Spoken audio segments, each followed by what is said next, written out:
in any Nigerian university, and indeed any other person, the sum of 1 million naira if such student finds any precedent on stay of execution in criminal proceeding where an acquitted person is by such order restrained from enjoying his freedom. It is an illegality that would haunt Nigeria for a long time to come. But then it was granted because Mazi Nnamdi Kanu is of the Igbo extraction and must suffer, notwithstanding what the provisions of the laws are. On the part of the Supreme Court, Onyendu Mazi Nnamdi Kanu did not jump bail, but rather ran away from the treacherous acts of Operation Python Dance to save his life and physical well-being.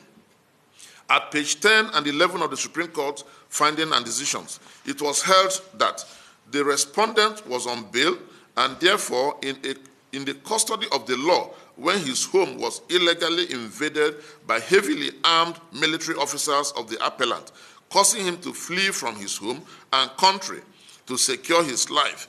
In the face of such an attack, it was reasonable for him to flee to secure his life and physical well-being. That is what any normal and reasonable human being would do in that circumstance to preserve his life and physical well-being.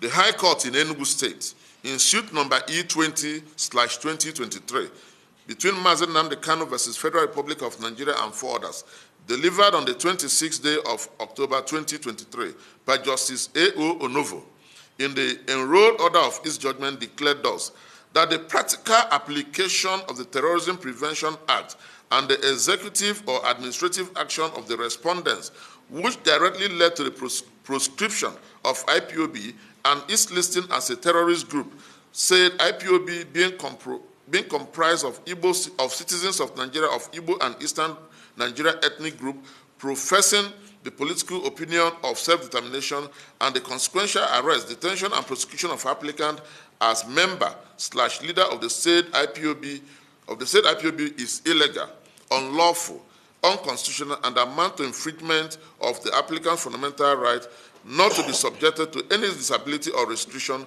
on the basis of his ethnicity as enshrined and guaranteed under Section 42 of the Constitution of the Federal Republic of Nigeria, 1999, as amended, and his fundamental right as enshrined under Article 2, 319, and 20 of the African Charter on Human and People's Rights Act. Both the decision of the Supreme Court on the unlawfulness of the revocation of Onyendu's bail and the judgment of the High Court of Enugu State remains valid, subsisting, and not tinkered with. But no person obeys them because it does not favor the federal government of Nigeria. In fact, Section 2871 of this and 3 of the Constitution that makes it compulsory for all persons and authority to obey and give effect to the judgment of the Supreme Court. And the trial court is never entrenched in the Constitution as to benefit Mazi Nnamdi Kanu. It is not disputable that Mazi Nnamdi Kanu has the constitutional right to agitate for Biafra. Self-determination is recognized and sanctioned under our laws and under normal circumstances. His prosecutions are the violators of the law of the land. If one may ask, on what premise, therefore, is Mazi Nnamdi Kanu detained in the Department of State Security Service? Are Nigerian court's orders and judgment useless, or useless only as they affect Mazi Nnamdi Kanu? Why is it that when the judgment is against the federal government of Nigeria, they will not be obeyed? But if it's in their favor, they quickly rush to obey it. Thank you. At this point, I will hand over to my friend, Honorable Barrister Jude Ugwai. I'm giving you justice. Sorry. Maybe water here. To have full video. Maybe, no, not on air. I'm going to be reading 14 pages. Full video, even if it's 10 hours video. And wrote a strongly worded letter to the then President of Nigeria to retrace his steps and restore IPOB to its former legal status and seize and desist from further arresting or harassing or persecuting members of IPOB. Yet, from the date of issuance of that decision to when the former president left office, nothing was done. Rather, the opposite was done. The persecution, prosecution, arrest, torture, everything became even worse. It is pertinent to mention at this juncture, perhaps as a necessary digression, that had the former president of Nigeria implemented that directive issuing from the African Union, a lot of people who died, numbering in the hundreds, some say in the thousands, and in fact, including Mazi Nnamdi Kanu's infamous extraordinary rendition from Kenya in 2021, wouldn't have happened. A lot of lives would have been saved, and the nation would have been more at peace. And we will not have the insecurity that we are grappling with today in the Southeast.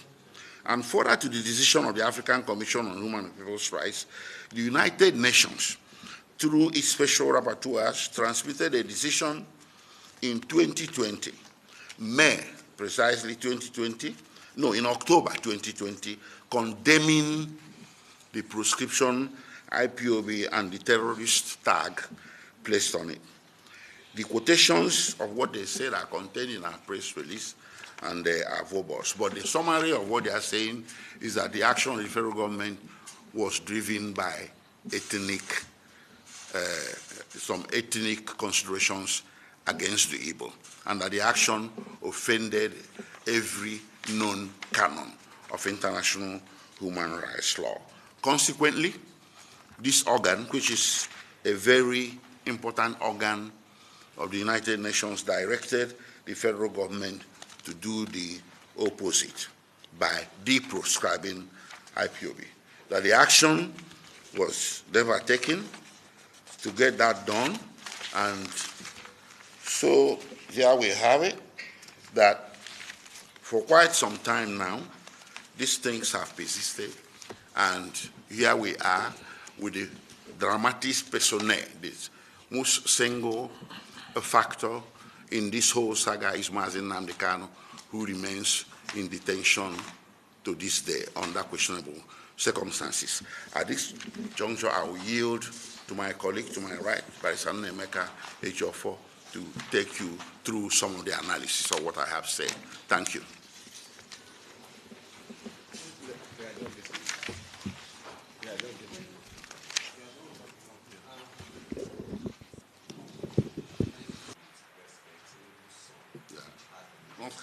Prince Emmanuel Kanu.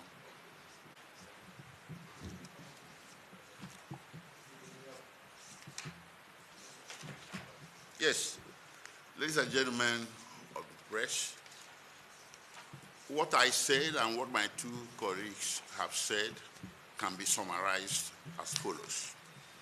One, recall that Mazi Nnamdi Kanu's case was commenced almost over 9 years ago, when he was first arrested in Lagos. Recall also that he was then charged with offenses relating to his broadcast on Radio Biafra from his location in London. You can imagine what it means for someone to be on an endless trial that never really happens for almost 10 years, and being detained without conviction for 18 months. Initially from 2015 to 2017, and again for over 3.5 years from 2021 to the present day. This alone is a gross injustice of its unique kind. Two, it's also to be recalled that after Mazi Nnamdi Kanu was freed on bail, Nigeria's army levied these lethal attacks against him that drove him into exile, involuntary exile, from which he was also renditioned in 2021. And recall the decision made in 2018 by the African Union that everything that has happened to the IPOB from 2017 to that very date. And of course, much worse happened after. Recall that those things were declared illegal and unlawful and as having violated the African Charter at a continental scale. Now, also, the same action, in particular, the prescription of IPOB in 2017, provoked or triggered the rush of litigation that eventually culminated in the ruling of the High Court of Enugu State, declaring that such actions by the federal government of Nigeria against Mazi Nnamdi Kanu and IPOB are unconstitutional. So the question to ask is this: why is it that the IPOB, being of Igbo stock, it is not us as legal team making allegations? We have rulings of the international community. In the same vein, we have rulings of municipal courts in Nigeria indicating that what is happening to IPOB is nothing more than an ethnic-driven persecution.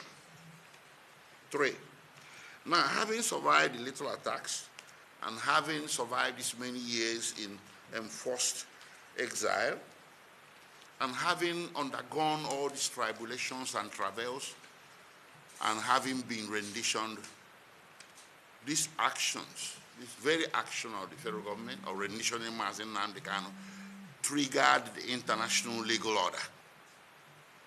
In July 2022, the United Nations Human Rights Council came down with a gavel that Mazi Nnamdi Kanu was extraordinarily renditioned and that it was a violation of all canons of international law to which Nigeria is subject, and it recommended a generous compensation to be paid to him and cessation of his prosecution.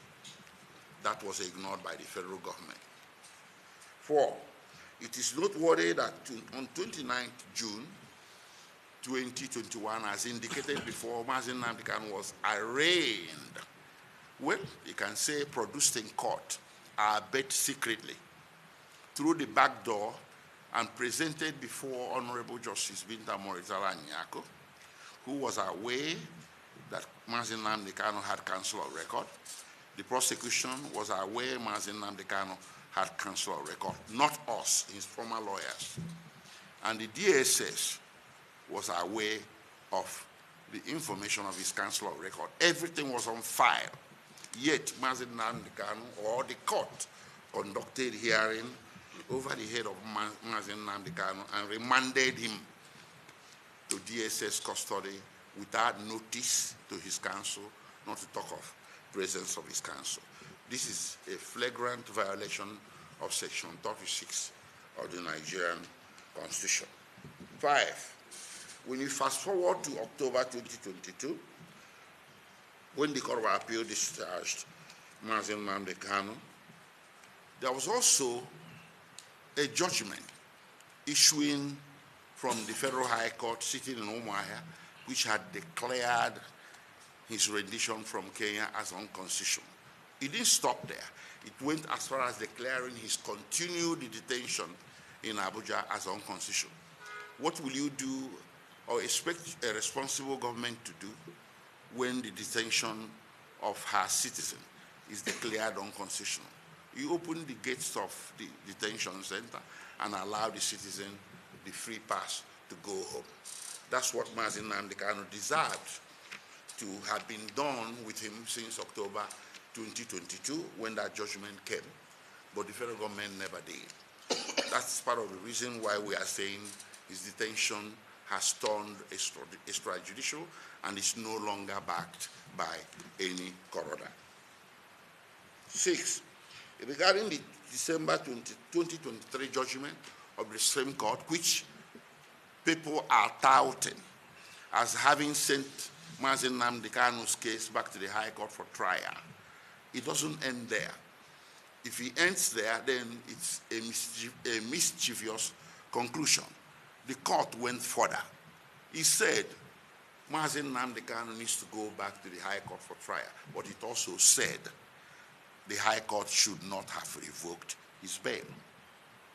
It also said that by revoking his bail, the impartiality of the High Court judge had become suspect.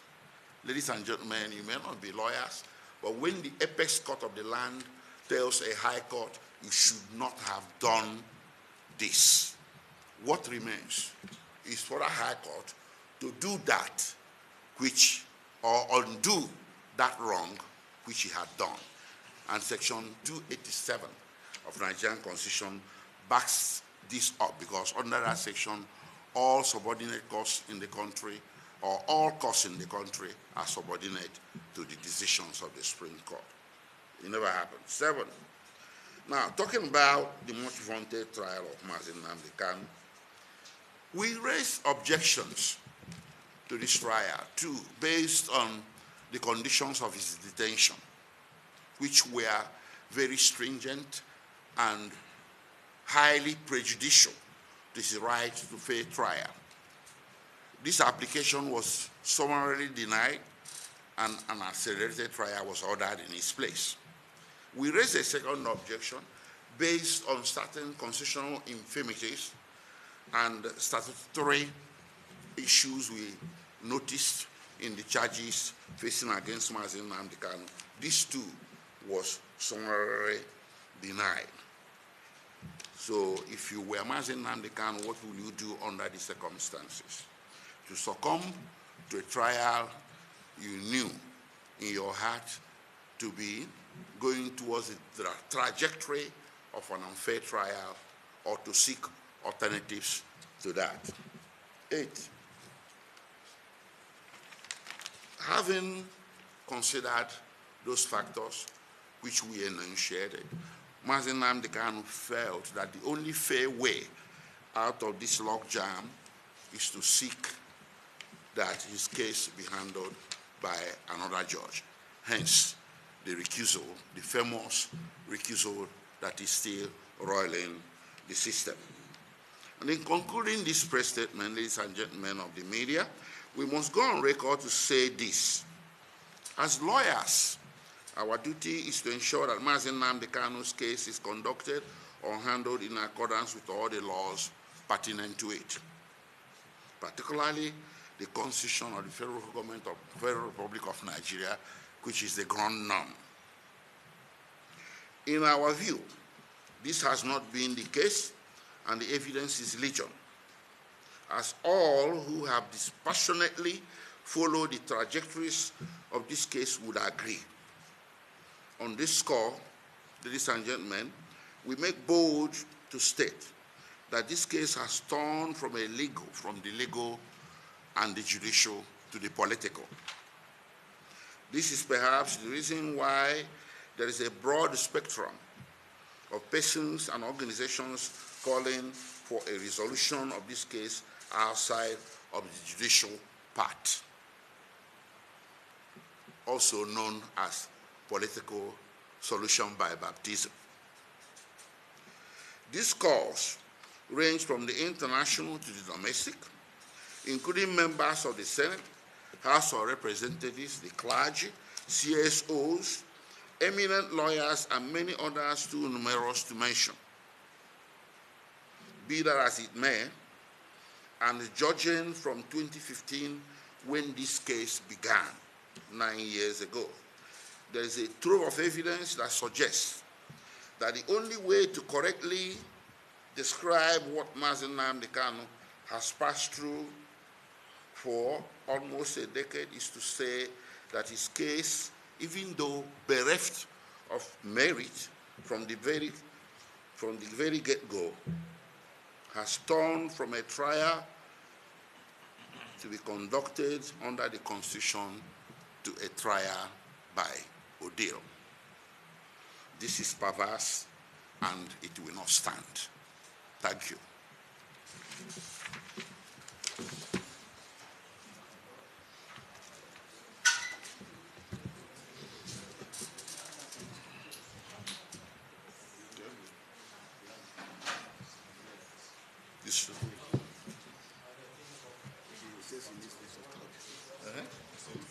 Yes. If you whoever wants a soft copy, right here. Otherwise, this is the application that we digress from this thing. Okay, now, I will also stop here. Huh? You summarize. I will also stop here. You stop here. Yes. Then I may say summary. Don't start here. Thank you very much. My name is Nnemeke Jofo. I'm one of the lawyers to Mazi Nnamdi Kanu, who is currently under solitary detention at the State Security Service headquarters, Abuja. To be clear, today, the 16th of January 2025, makes it well over 9 years that Mazi Nnamdi Kanu was arrested and detained on trumped-up charges of treasonable felony, publication of defamatory matters, and improper importation of goods into Nigeria. Mazi Nnamdi Kanu pleaded not guilty to the charges on the 12th of December 2015, but was remanded until the 25th day of April 2017, when he was granted bail, that is after 2 years of arraignment, even when the Constitution of the Federal Republic of Nigeria, Section 36 and subsection 5, presume all accused persons innocent until the accuser, being the federal government of Nigeria, proves such a person guilt. Even when Mazi Nnamdi Kanu was eventually granted bail, in spite of terrible and vehement opposition to the bail application, the federal government of Nigeria felt defeated and unsettled, hence devised a means to end the life of Mazi Nnamdi Kanu by its military operation in Afaruku in Ibeku, Abia State, the hometown of Mazi Nnamdi Kanu, codenamed Operation Python Dance, perpetrated between the 10th and the 14th of April 2027, where 28 persons were killed right in the compound of His Royal Highness, the Igwe of Afaruku, the family home of Mazi Nnamdi Kanu. Onyendu Mazi Nnamdi Kanu, by divine providence, was saved from being murdered in the process. His case came up thereafter before the trial court presided over by Justice Binta Inyako of the Federal High Court, Abuja, on the 26th of June 2018. But he was not in court, having exiled himself to Kenya to save his life from Operation Python Dance staged by the military. By Mazi Nnamdi Kanu's application to the African Charter on Human and People's Rights, he was granted provisional measures to ensure that he was not hurt by the Nigerian government, but that was never respected by the federal government of Nigeria. On the 28th of March 2019, the federal government of Nigeria lied to the court that Onyendu Mazi Nnamdi Kanu jumped bail and had violated the terms of his bail and then applied for the revocation of Mazi Nnamdi Kanu's bail, the issuance of arrest warrant against him, and an order forfeiting the bail bond of his sureties. The court feigned ignorance of the fact that Mazi Nnamdi Kanu did not jump bail, but was forced into running away to save his life and physical well-being, and indeed granted the prayers of the Federal Republic of Nigeria, a move reprimanded by the Supreme Court. Following the order of the Federal High Court revoking Onyendu's bail and issuing a warrant of arrest, the federal government of Nigeria kidnapped and abducted Onyendu Mazi Nnamdi Kanu from Nairobi, Kenya, to Nigeria in violation of Section 15 of the Extradition Act, therefore making it a trade now, a going trade in Nigeria, a very viable trade in Nigeria for kidnappers. And that is why we say that most of the kidnapped we have today, they lent from the federal government of Nigeria. On the 29th of June 2021, the federal government of Nigeria produced Mazi Nnamdi Kanu in court, and in the absence of his lawyers, and without affording Mazi Nnamdi Kanu the right to fair hearing, ordered that he be remanded in custody of the State Security Service, those who went to kidnap him from Kenya. On the 21st of October 2021, the federal government of Nigeria amended the charges to add the offense of terrorism, and Mazi Nnamdi Kanu pleaded not guilty to the counts or charges. His bail was and remained revoked. Mazi Nnamdi Kanu filed a notice of preliminary objection challenging his prosecution in violation of the Extradition Act, contending that his prosecution on the counts that existed prior to his extradition extraordinary rendition was unconstitutional and abuse of court process and disclosed no offense known to law. The trial court agreed with Onyendu and struck out 8 out of the 15-count charge. On Onyendu Mazi Nnamdi Kanu's appeal to the Court of Appeal, the entirety of the outstanding counts of charge were struck out for want of jurisdiction, and Onyendu was consequently discharged and acquitted on the 13th day of October 2022. In an unprecedented manner and against all known laws, both locally and internationally, the federal government of Nigeria refused to release Onyendu from detention facility, and on the 15th of October 2022, the federal government of Nigeria filed an application seeking a stay of the release of Mazi Nnamdi Kanu from detention. This application was which is alien to Nigerian law and which never applies to cases of discharged and acquitted persons, was granted by the Court of Appeal, surprisingly, presided over by a panel of justices led by Justice Samani on the 28th of October 2022. Ladies and gentlemen of the press, it is a way and manner the case of Nnamdi Kanu is handled in a manner that no lawyer can explain, that agitates us, and we now ask, is Mazi Nnamdi Kanu being prosecuted or persecuted? In an attempt to arrive at a veritable answer to the above question, we shall address some salient issues pertaining the way and manner Onyendu Mazi Nnamdi Kanu's case is handled by the federal government of Nigeria. The trial court, illegally and in compromise arrangement with the federal government of Nigeria, revoked Mazi Nnamdi Kanu's bail. Onyendu Mazi Nnamdi Kanu did not jump bail and was justified in running out of the country to save his life and physical well-being. This is the finding and decision of the Supreme Court of Nigeria at page 11 to 13 of the judgment of the Supreme Court in case number SC 1361/2022.